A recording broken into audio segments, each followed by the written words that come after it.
país.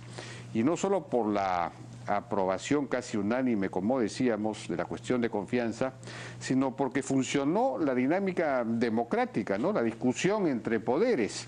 La oposición señaló vacíos, exigió respuestas a una serie de temas y, bueno, el gabinete respondió. Y como respondió bien, y entonces pues se le dio el voto de confianza. Una cuestión entonces que realmente nos lleva a despertar esperanzas de que en los próximos 5 años vamos a poder tener no un enfrentamiento cerril, sino una cooperación, claro, exigente, pero una cooperación al fin para sacar el país adelante. Estamos ahora con el congresista Rolando Reategui de Fuerza Popular y con Pedro Laechea, congresista de Peruanos por el Cambio. Buenas noches, ¿cómo están? ¿Qué tal? ¿Cómo les va? ¿Qué tal? Buenas noches, Jaime. Buenas noches, Rolando.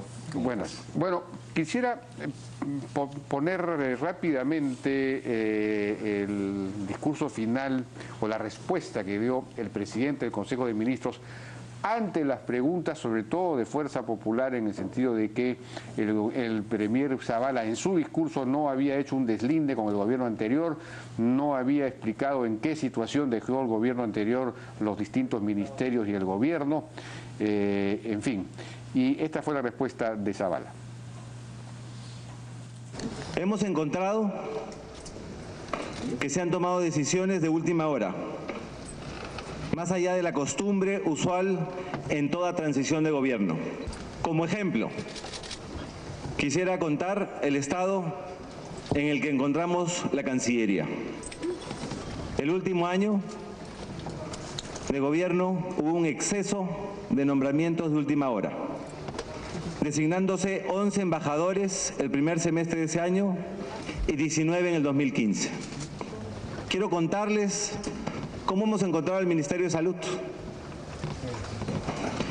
El ministerio está con una organización funcional y administrativa enorme, lleno de comisiones sin productos, con nuevas unidades orgánicas como el Instituto de Gestión de Servicios de Salud, que conllevan a la contratación de más personal, con duplicidad de funciones, procesos engorrosos e ineficiencia.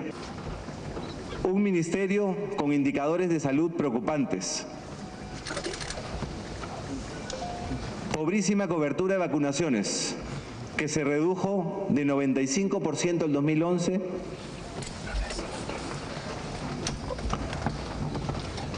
a 65% en 2015. Esto es absolutamente inaceptable. Hemos encontrado una alta tasa de tuberculosis, el regreso de la malaria en la Amazonía y otras enfermedades infecciosas. Encontramos también una alta tasa de embarazos adolescentes, un incremento de cáncer cervical, alto índice de anemia y desnutrición. Y no sigo. Por el lado económico, heredamos una situación muy difícil, pero que vamos a superar. Heredamos una economía en desaceleración, una caída en la inversión pública y una caída en la inversión privada. El déficit fiscal es elevado, 3.3%. Se ha aumentado el gasto corriente significativamente y muchas veces sin justificación. Por nuestra parte, insisto, no ha habido ni hay una alianza con el gobierno saliente. Insisto, no ha habido ni hay un acuerdo con el gobierno saliente. Insisto, no ha habido un pacto con el gobierno saliente. Menos aún para convalidar impunidades potenciales. No la ha habido, nunca, no hay, ni la habrá. Bueno, el ministro de Economía también había sido requerido durante el debate para que explique cómo así se había recibido la economía, el déficit fiscal, cómo se iba a financiar, cómo se iban a financiar los proyectos del nuevo gobierno. etcétera. Y esto fue lo que respondió. El gobierno saliente se había comprometido a que el déficit llegaría al 2.5%, habiendo además heredado un superávit de 2.2% en el 2011. La contracara ha sido la caída de la inversión pública. En el acumulado a julio, la inversión pública total cayó en 23% real anual. Preocupante ha sido el aumento del gasto, sobre todo haberes, que ha sido del orden del 100% en este quinquenio. En el caso de salarios, los compromisos que tenemos hacia futuro son de 3.300 millones de soles en el 2015. En el caso de la inversión pública, de 28.000 millones de soles comprometidos para el 2017, antes de que nosotros podamos abrir nuestro presupuesto. Y con el limitado espacio fiscal que contamos, tendremos grandes dificultades para priorizar nuestros nuevos proyectos. Finalmente, observamos un incremento sustantivo en los programas sociales, los cuales pasaron de costar 1.562 millones de soles por año en el 2011 a 4.990 millones de soles en el 2015. Nuestra propuesta de bajar el IGB beneficia fundamentalmente a los sectores C y D, que según el Banco Interamericano de Desarrollo pagan 65% más de IGB por hogar que los sectores de ingresos más altos. Pero vamos a condicionar nuestra reducción de IGB a metas de recaudación. Hoy la tasa de IGB es muy alta y solo perjudica a las MIPES que terminan pagando el 18% sobre sus ventas brutas y no sobre su valor agregado. Nuestra propuesta tributaria es multidimensional y junto con la reforma de formalización, reforma integral de la SUNAT y una política de crecimiento, obtendremos una tasa mayor de recaudación, llegando a una presión tributaria del 17%. En ese sentido, en nuestra propuesta aumentaremos la recaudación sobre los que más ganan en el impuesto a la renta, donde la evasión supera el 50%. Hoy las grandes empresas judicializan sus deudas y hay algunas que tienen más de 5 años sin pagar estos impuestos. Y vamos a hacer que las paguen.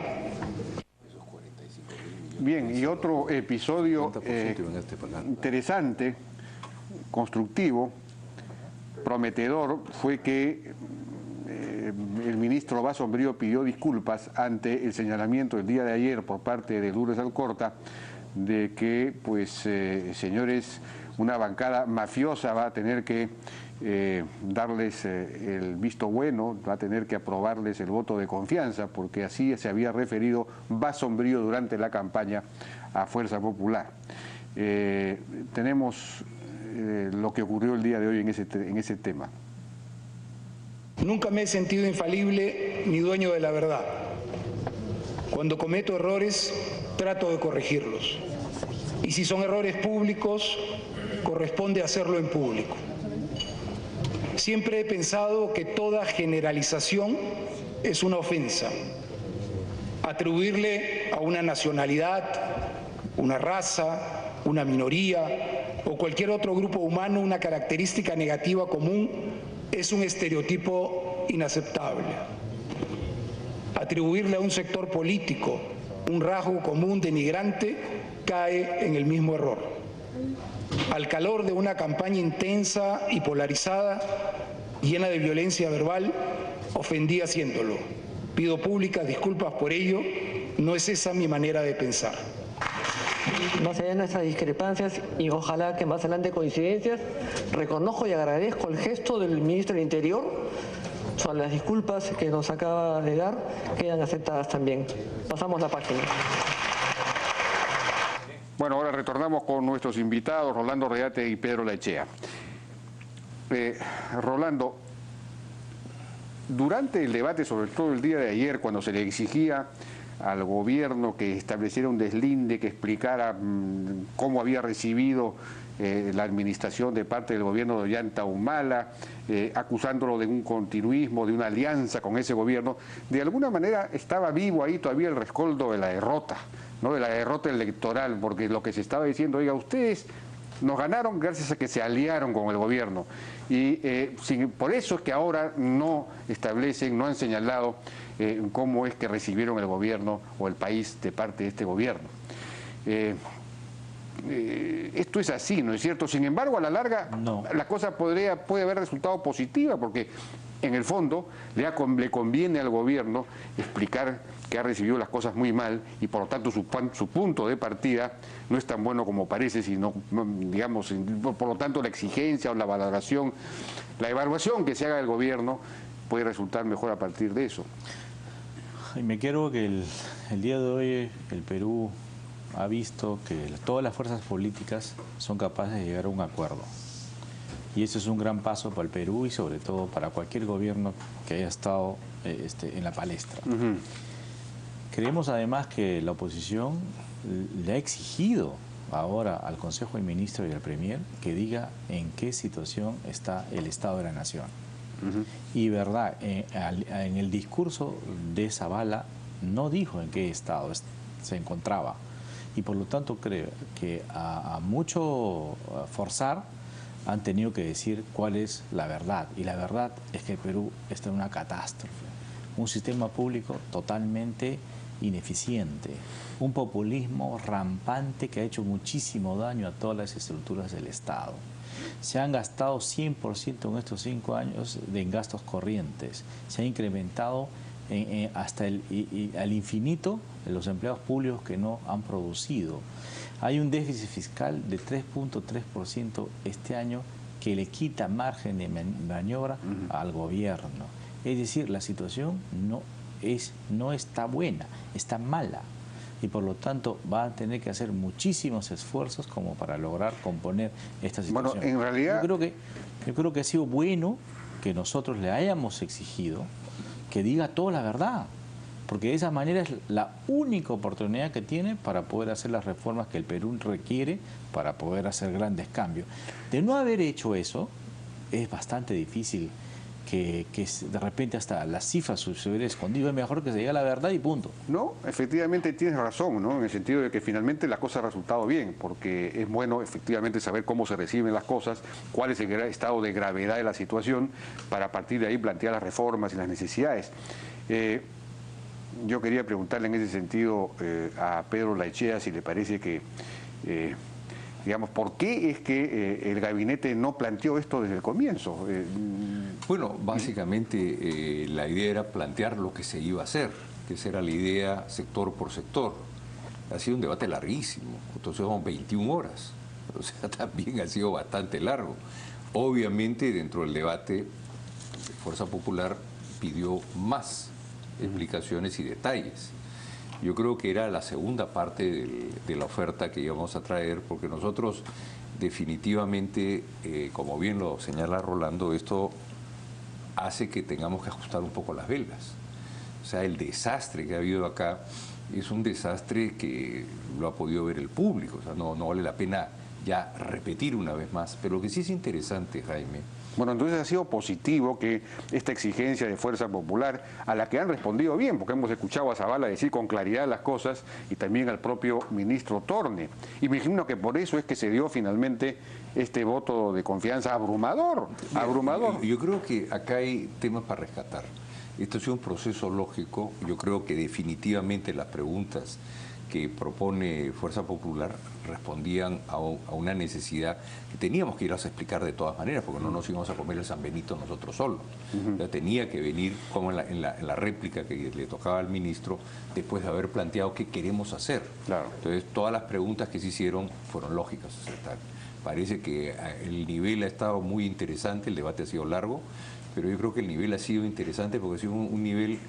No ha habido gritos destemplados, no ha habido actitudes extravagantes, sino ha habido en todo momento participaciones que indicaban inquietudes concretas, lo que ha facilitado mucho la respuesta de la segunda parte del bloque, que era la explicación posterior a lo que pudiera demandar la representación nacional. Ahora, el Frente Amplio ha salido a decir, en boca de Marisa Glave, de que el Ejecutivo, el Gabinete, ha cedido ante el chantaje de Fuerza Popular. Se refiere a que, a que como Fuerza Popular ha planteado que se diga, que se establezca un deslinde con el gobierno anterior, que se diga cómo se han recibido las cosas, eso, y si no, no se daba la...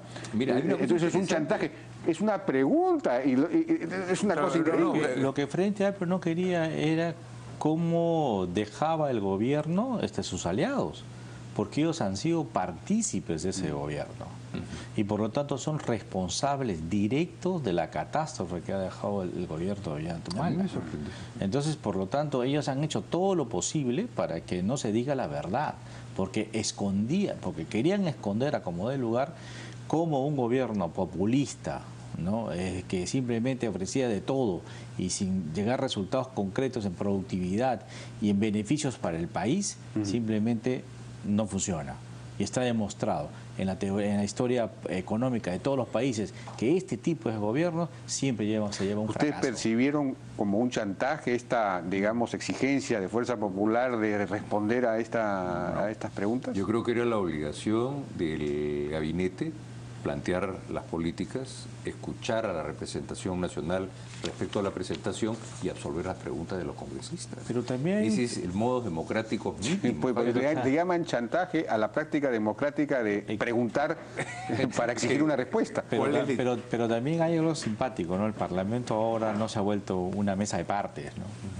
El Parlamento ahora se ha podido discutir, se ha debatir de forma alturada. Hemos dado también una muestra importante ante el país que este Congreso también es un Congreso que tiene las capacidades necesarias para poder discutir las diferencias de una manera alturada.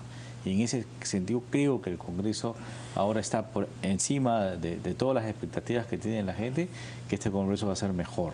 No, y es extraordinario. Me parece muy bien. Habla, digamos, muy bien de los aprendizajes históricos nuestros, que se exija, por ejemplo, oiga, ¿cómo se va a financiar el déficit fiscal? ¿Cómo se van a financiar esos proyectos? ¿En qué situación se heredan las finanzas públicas? Un país que ha pasado por la hiperinflación se hace esas preguntas, ¿no? Felizmente, porque si no... Claro. Pero temas de salud, temas de carreteras, temas que obviamente la representación nacional, por eso se llama representación nacional, tiene que rendir cuentas a sus mandantes. Entonces yo creo que ha sido un ejercicio importante. Si tú ves lo que está pasando en parlamentos de otros lados del mundo, a donde hay un estancamiento sectario, sí, pues. Acá ha habido la capacidad de sobreponer posiblemente a situaciones que han sido bastante álgidas. Ha sido muy bueno lo de Carlos Basombrío, el ministro Carlos Basombrío, aceptando un error. Y del mismo modo viste al lado de Fuerza Popular a Lourdes Alcorta dándose por satisfecha y avanzando en favor del país. Ahora, ese pedido de disculpas, que es claro y respecto de una ofensa, digamos, que se hizo durante la campaña, y, en fin, lo que ha ocurrido en estos 2 días, ¿no? Esta confrontación relativamente fuerte por momentos, pero que finalmente termina en un estrechamiento de manos, ¿no? Es decir, se da el voto de confianza o el voto de investidura. ¿Ayudará a ya voltear la página de la derrota electoral? ¿Ayudará a crear un ambiente ya más constructivo? ¿Usted cree que en el futuro, Rolando, crees tú que, digamos, esto es presagio de que vamos a tener una relación ejecutivo-congreso más de cooperación que de pura confrontación? Pensando en el futuro, creo que nos toca un papel importantísimo que con el Ejecutivo tenemos que ser mucho más cautos, pero también muchas veces exigente. Claro. Porque es bueno, para que no nos pase como pasaba en el gobierno de Ollanta, que ellos tenían mayoría con todos sus aliados. Y por lo tanto, ahora que nosotros somos mayoría, tenemos que ver las cuentas que sean absolutamente transparentes. Claro. Porque eso de meterte 28.000 millones de soles comprometidos para el 2017 no tiene nombre. Sí, pues. O sea, ¿qué tipo de proyectos se han comprometido? ¿Cuál es la razón? ¿Con quiénes han llegado a un acuerdo? Sí, ha dicho que tienen poco margen ahora para... Tienen muy poco margen de acción. No va a ser un gobierno fácil. de verdad. Va a ser un gobierno en el cual se va a tener que ajustar. Ellos temen, por ejemplo, decir, si hacemos un ajuste ahora, podemos mejorar, empeorar la situación del Perú. Pero también hemos aprendido que si haces un ajuste a tiempo, después la senda de crecimiento es mejor. Entonces, por eso es que, y ahora que tiene una popularidad el presidente, tiene la posibilidad de hacer algunos ajustes. De lo contrario, más tarde es mucho más difícil. Ahora, yo creo que por eso es importante que ahora nosotros seamos mucho más exigentes, no como una situación de confrontacional, sino como una situación de decirle, mira, queremos en detalle todas las cuentas y queremos saber qué cosa hay detrás de todas estas cosas. Y eso es importante para la salud pública. Las facultades legislativas que van a pedir, ese es el siguiente evento, que no sé cuándo va a ocurrir, me imagino que será ya la próxima semana o la semana subsiguiente, ¿van a ser concedidas? Ahora, no, la promesa del Premier es que cada ministro va a ir a todas las comisiones y va a explicar primero la situación económica de su sector, que me parece correcto. Y después van a pedir la facultad. Y de ahí ellos van a pedir, mira, lo que no hemos encontrado, ya ahora en la parte macro quiero ver en la parte micro. Y de esa manera vamos a decidir efectivamente qué tipo de facultades piden para poder dárselas o rechazarlas también. No lo Eso sabemos. es lo que se ha de alguna manera establecido. Mira, yo creo que hoy día ya comienza a haber un derrotero, que no es malo.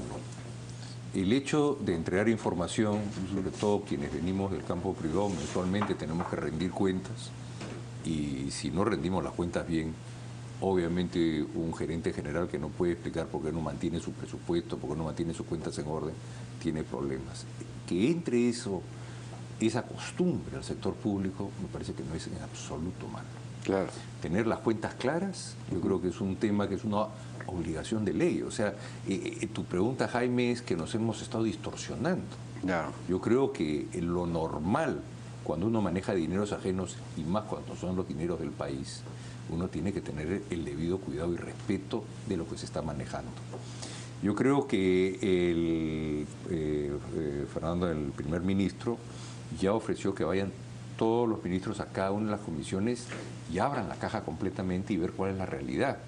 Eso va a generar, obviamente, distintas necesidades legales, tanto, por ejemplo, una propuesta que es paralela.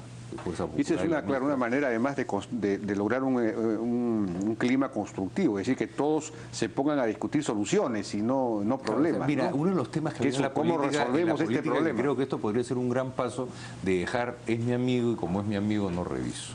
Yo creo que este es un gran paso para un nuevo desarrollo y crecimiento de la política peruana. Mira las cifras que están dando. Y acá es una pregunta cuando a veces ningunean el World Economic Forum, ¿no? Ningunean las cifras internacionales de análisis de cómo va el país. El país ya nos estaban viendo como el 133 de 140 países en gestión. O sea, solo habían 8 países peor gestionados y las cuentas lo están demostrando.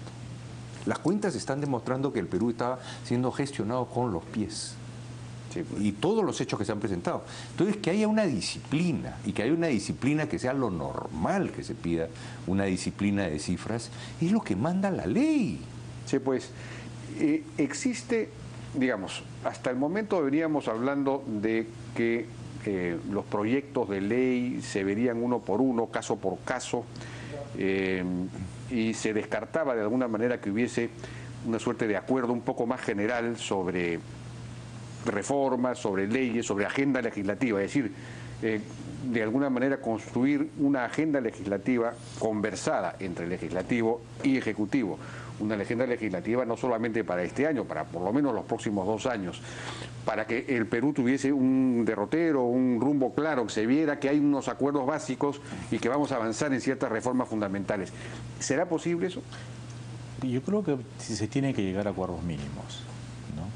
Por ejemplo, ante el descalabro, ¿qué ha pasado con el Ministerio de Economía? El Ministerio de Economía tiene que ser reformado totalmente. Si no reformas el Ministerio de Economía, vamos a seguir en la misma senda de que cualquiera que pueda venir a gobernar en los próximos años... Reformar el mismo ministerio. El mismo ministerio. Se ha anunciado, ¿no? Me parece que Torne lo ha anunciado. Se tiene que reformar todo el Estado. Si no reforma todo el Estado, vamos a seguir en la misma. Y lo peor, vamos a dar pie en 5 años cualquier outsider pueda venir y quitarnos todas las libertades y quitar todo. Por eso es importantísimo ahora, aunque sea doloroso, se tiene que hacer las reformas necesarias que el Perú necesita. Bueno, me parece extraordinario que... De lo contrario, va a ser... Por eso es importante. Por ejemplo, ¿qué reforma? Por ejemplo, la reforma de todo el aparato estatal tiene que reformarse. Pero ahí estamos hablando que de la ley de la ley de servicio civil, exacto, que tiene que implantarse. Tiene que implantarse esa ley de servir para tener funcionarios cada vez más capaces. Así es, pero ¿no? que y también la meritocracia. La meritocracia. No podemos tener por política meter a funcionarios que sin ningún expertise en la parte pública, claro, meter solamente por política y llenar los ministerios. Eso sería fatal. Pero no solo los ministerios, ¿no? Ese problema es aún más agudo en los gobiernos regionales y locales, donde nadie entra por concurso, sino por amistad, compadrazgo. Mira nomás lo que hemos encontrado en el Congreso. Tú me dirás lo que hemos encontrado en el Congreso. Es terrible. ¿Qué cosa? Por ejemplo, en la Oficina de Participación Ciudadana habían 56 personas y cuando tú les ibas a buscar no había ninguna. En la oficina, por ejemplo, de protocolo, ¿no? Habían 26 personas y ¿dónde están? No había 2, 3, el resto se iba a trabajar a otro lado y marcaba en la mañana y en la tarde venía para marcar otra vez la tarjeta e irse. O sea, cosas así. Y el Parlamento creo que tiene ahora 4.000 personas. Si tú divides entre todos los congresistas en un análisis muy somero y rápido, o sea, 30 personas por cada congresista. Sí, o sea, no resisten en realidad ningún análisis. Tiene que haber... Esas cosas le hacen mucho daño al país. Bueno, entonces eso es una reforma que el Congreso va a tener que hacer, digamos, un ajuste... Tenemos que conversar todas las fuerzas políticas. No solamente es un problema de un partido el que está gobernando, sino tendremos que poner ahí en todas las fuerzas políticas acuerdos mínimos que permitan una mejor gobernabilidad, pero sobre todo mayor bienestar para el ciudadano. Bueno, pero en el caso del Congreso es un caso interesante. Ahí se ha planteado varias veces que, por ejemplo, debería fortalecerse la asesoría de los grupos políticos, de las bancadas, no tanto que cada congresista tenga 2, 3, 4 asesores, sino que la bancada tenga 5, 6, 7 buenos profesionales como asesores, y que haya una oficina central en el Congreso encargada de hacer los estudios de impacto regulatorio, los estudios de impacto económico, es decir, los famosos estudios costo-beneficio, y eliminar para siempre esa famosa frase que dice: este proyecto de ley no irroga ningún gasto a la nación, no sé qué cosa, no tiene ningún efecto. Al no costarle al sector público, no importa lo que le cueste al individuo o el tiempo que le tome, entonces, eso no importa. Entonces, como no puedes, un congresista no puede elaborar un proyecto de ley que tenga gasto público, entonces le sacan la vuelta a la ley y dicen: no, que te creas un proyecto que es de necesidad pública. ¿Verdad? Sí. ¿No? Hágase la hidroeléctrica tal y por necesidad pública. No, pero eso a la final dice, es una presión de parte del pueblo. No, ya salió una ley, por lo tanto se tienes que hacer, ¿no? Declárese necesidad pública. Claro. O sea, todas estas cosas se tienen que mejorar, obviamente, ¿verdad? Porque no hay más margen de maniobra, es bastante difícil. Porque Fuerza Popular tiene en este momento la mayoría del Congreso y por lo tanto vamos a ver si tiene voluntad reformadora, si reforma el Congreso, tiene la posibilidad de hacerlo. Yo creo que el Congreso, es decir, lo profesionaliza, lo vuelve una instancia muchísimo más seria. Ya con Luz, con la presidencia, sí se está haciendo un gran esfuerzo, primero de ahorrar. Sí, ¿no? eso es fundamental. Hay que reducir todo ese personal. Hay que reducir un montón de cosas y eso es importante. En ese proceso está Luz y la mesa directiva, ya porque tiene que entrar gente que sea capaz de poder hacer equipos, equipos brillantes, ¿no? Que se les pague bien para nosotros tener la información y la data real, correcta, para hacer un equilibrio con el Ejecutivo. De lo contrario, si no eres un equilibrio claro y competitivo con el Ejecutivo, no vas a lograr una mejor institución. Y nosotros queremos, en Fuerza Popular, crear del Congreso una institución de primera. Ahora, regresando al tema fiscal, que fue una de las preguntas principales, digamos, de Fuerza Popular y de la oposición en general, cómo hacer para, digamos, que no se dispare el gasto fiscal, cómo hacer para financiar todos estos planes que tiene el gobierno. El gobierno está planteando ir a un 6.2% de inversión pública, al mismo tiempo está planteando aumentar sueldos para maestros, para policías, etcétera. Y El déficit fiscal, sin embargo, se está incrementando, los ingresos han caído. Entonces, claro, la propuesta del gobierno, del Ejecutivo es: vamos a formalizar. Al formalizar va a ingresar más dinero a las arcas fiscales. Esa es una salida. La otra es, bueno, vamos a destrabar los grandes proyectos para que haya más movimiento económico. Pero la formalización famosa se plantea una estrategia tributaria de aproximación gradual hacia la tributación máxima y todo lo demás. Pero no hay, la pregunta de siempre, nadie se atreve a plantear esto que se cae ya de recontra Maduro, que es el tema laboral, ¿no? El tema de la reforma laboral. Bueno, ahí, Jaime, es un tema que vamos a tener que mirar de cerca. Hay convenios que se han firmado. ¿Qué se ha hecho con esos convenios? Se han dado leyes con los convenios, contra los convenios. Yo creo que el ministro Grau se está tomando las cosas con bastante orden, con bastante lógica. Yo creo que el relanzar el Consejo Nacional de Trabajo va a ser importantísimo para poner nuevamente en orden uno de los factores más importantes. ¿Es posible en el Consejo Nacional de Trabajo un diálogo franco, sincero, entre las partes? Yo te digo sí, y te digo en qué contexto, que los políticos... Porque nunca se ha dado.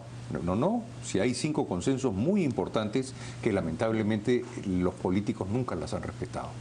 Nosotros siempre hemos propuesto de que el Perú cumpla con el 144 y que cumpla con los convenios firmados, así como se tiene que cumplir con el 169 y los convenios que sean. Pero si hay convenios firmados y consensos logrados, el convenio dice que los consensos tienen que adoptarse. Entonces, ¿adoptarse legalmente? Lógico, porque al final del día, la OIT ¿a quién representa? Representa a los empresarios, a los estados y a las personas, a los trabajadores. Entonces, hoy día la tesis moderna es que tú tienes que buscar el consenso. Yo me acuerdo de estar en una reunión que vino uno de los sindicalistas más importantes de Italia y le dijo: señores, un consenso se logra una vez cada 5 años. Lo importante de un consejo es hablar, es estar en contacto. Ahora, el Perú necesita un nuevo pacto laboral, que destrabar precisamente el mercado laboral para poder incorporar a lo que... Te lo pongo en cifras. ¿Será posible lograr un pacto laboral en el Consejo Nacional de Trabajo? Tenemos que buscarlo por una razón muy simple. Una de las cifras que es realmente apabullante, ¿ya?, es que 40 empresas son casi el 50% del impuesto a la renta. Entonces, cuando hablan de las industrias y empresas, uno se imagina que estuviera en Alemania. No lo estás. En el Perú habrán pues 600, 700 empresas, y cuando tú miras la cantidad de gente sindicalizada, que a nivel mundial se considera que arriba de 100 personas te sindicalizas, acá lo quieren bajar a 10. Entonces dice, respecto a 10 sí la sindicación es pobrísima, pero respecto a las compañías que internacionalmente califican para el manejo sindical y todo lo demás, el Perú no tiene una mala sindicalización.